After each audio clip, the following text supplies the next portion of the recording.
Nous vous saluons tous dans le nom de Jésus-Christ. Bien-aimés, nous allons, selon la recommandation du Saint-Esprit, prendre quelques mois, quelques jours s'il le faut, pour parler de quelque chose qui nous tenait à cœur, que le Saint-Esprit nous a mis comme une charge, pour que nous puissions l'exprimer, que nous puissions partager ensemble.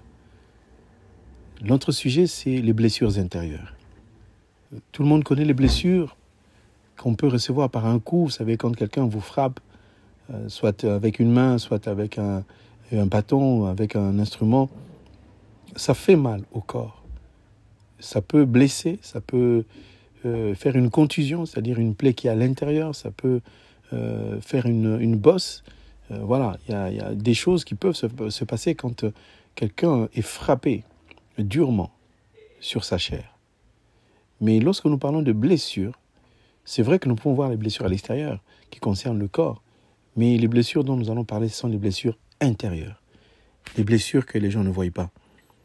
On voit une personne qui marche dans la rue, on voit son visage, elle est bien habillée, bien parfumée, mais on ne voit pas son cœur, on ne voit pas sa souffrance. Il y a bien de personnes aussi qui vont même dans les assemblées, dans les familles, au milieu des amis.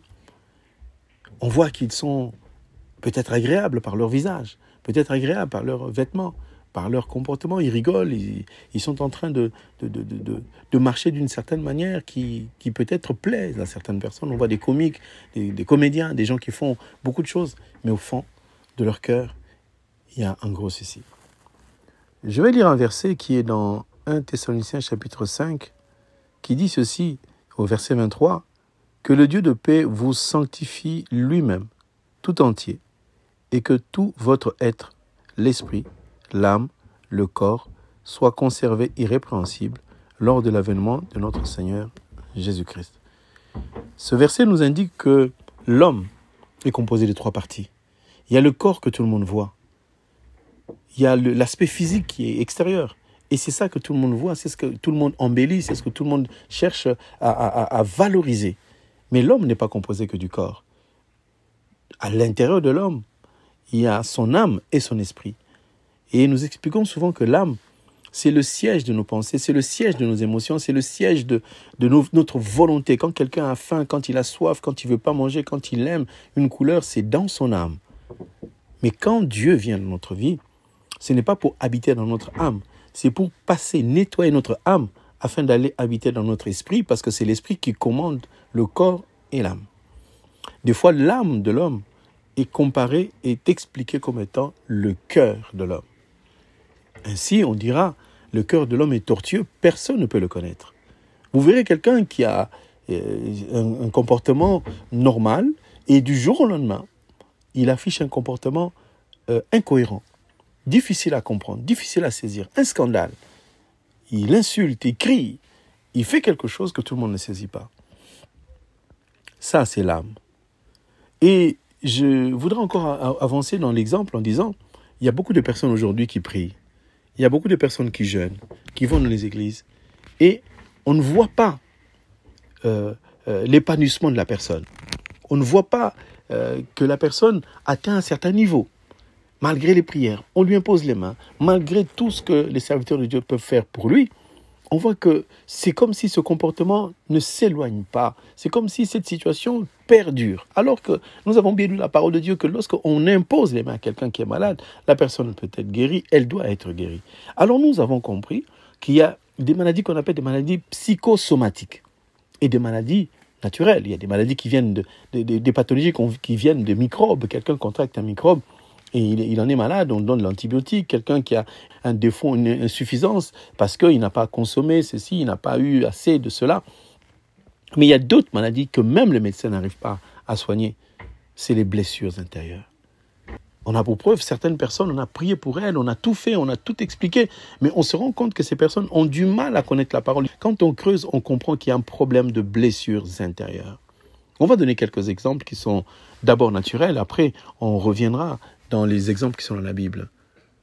Vous savez, quand un enfant grandit et que sa mère, celle qui l'a porté pendant 9 mois, et qui, pendant peut-être les 9 mois, n'aimait pas cette grossesse parce que ça lui a empêché peut-être de vivre avec son mari, avec la personne qu'il aimait. C'était une grossesse qui n'était pas de celui qu'il voulait.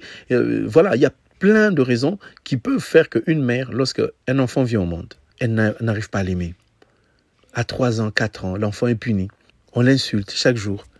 Vous imaginez un enfant qui, chaque jour, sa propre mère, c'est pas la mère du voisin, c'est pas sa tante, c'est sa propre mère qui la porte 9 mois et qui chaque fois lui répète, toi tu es bête, toi tu t'en sortiras jamais, toi tu es nul, tu ne feras rien de ta vie. Et en même temps, il y a une autre personne qui est dans la même famille, dans les mêmes conditions, à qui chaque fois qu'il fait quelque chose de bien ou de mal, on est toujours en train de lui donner des éloges, de l'aduler, de montrer qu'il est mieux. Et la comparaison, elle est toujours là. Toi tu es bête, regarde ta sœur, toi tu es bête, regarde ton frère, regarde celui qui avance, regarde l'autre. Et ça met des traces dans les cœurs des enfants. Il y a d'autres situations où les parents se disputent, père et mère. Ils se bagarrent tous les jours. Et ça ne se fait plus dans leur chambre, ça se fait même au salon. Un jeune garçon de 7 ans qui voit sa maman déshabillée par son père parce qu'il l'a frappée, il l'a laissée comme morte, elle avait du sang qui coulait et l'enfant ne supportait pas. L'enfant a grandi avec cette angoisse dans sa tête et un tel enfant ne pourra pas se marier, ne pourra jamais se marier parce qu'il a des images d'un homme violent, d'un homme qui frappe, d'un homme qui n'a pas de pitié. Il y a des enfants qui ont été abandonnés, jetés à la poubelle et ramassé par je ne sais qui lui aussi a commencé à déverser sa colère sur un enfant qui n'a rien demandé. Il y a des personnes comme ça qui ont vécu des douleurs, mais depuis leur enfance, ils grandissent avec ces douleurs. Et dans les églises, on leur demande de donner l'argent, on leur demande de jeûner, de faire ci, de faire ça. Mais le problème de leur vie ne se situe pas au niveau de l'argent, ne se situe pas au niveau de travailler ou de se marier, mais c'est au niveau des blessures intérieures. Il y a des blessures dans les cœurs. Et ce sont ces blessures que nous pourrions voir sans finir toute la dimension des blessures, mais on pourra voir ça et là pour apporter peut-être une réponse. Moi, je me souviens, en tant que serviteur de Dieu, certaines personnes, quand on leur parlait, certaines personnes, quand on cherchait une solution, on voyait bien que ces personnes ne s'en sortaient pas. Et le Saint-Esprit nous a conduits à exploiter le côté des blessures intérieures. Il y a des blessures que les femmes peuvent subir parce que leur mari n'arrête pas de frapper, n'arrête pas de parler, il dénigre sa femme, il dit du mal de sa femme, jamais il ne valorise sa femme. Il y a des cas très, très, très compliqués. Nous lirons, par exemple, dans le livre de 1 Samuel, chapitre 1er, verset 1er, il s'est écrit « Il y avait un homme de Ramathaï Tsophim, de la montagne d'Éphraïm, nommé Elkana, fils de Joram. » On lit au verset 2, il avait 2 femmes, dont l'une s'appelait Anne et l'autre Pénina. Pénina avait des enfants, mais Anne n'en avait point. Chaque année, cet homme montait à la ville de Silo pour se prosterner devant l'Éternel des armées et pour offrir les sacrifices. Là se trouvaient les 2 fils d'Élie, Ophni et Phiné, les sacrificateurs de l'Éternel. Le jour où Elkana offrait son sacrifice, il donnait des portions à Pénina, sa femme, et à tous ses fils et toutes ses filles qu'il avait d'elle. Mais il donnait à Anne une double portion, car il aimait Anne, que l'Éternel avait rendue stérile. Sa rivale lui prodiguait des mortifications pour la porter à s'irriter de ce que l'Éternel l'avait rendu stérile. Et toutes les années, il en était ainsi. Chaque fois qu'Anne montait à la maison de l'Éternel, Pénina la mortifiait de la même manière. Alors elle pleurait et ne mangeait point. Vous voyez, c'était une situation très compliquée. Une femme qui ne donnait pas naissance, mais sa rivale l'a mortifiée. Et ça crée des blessures.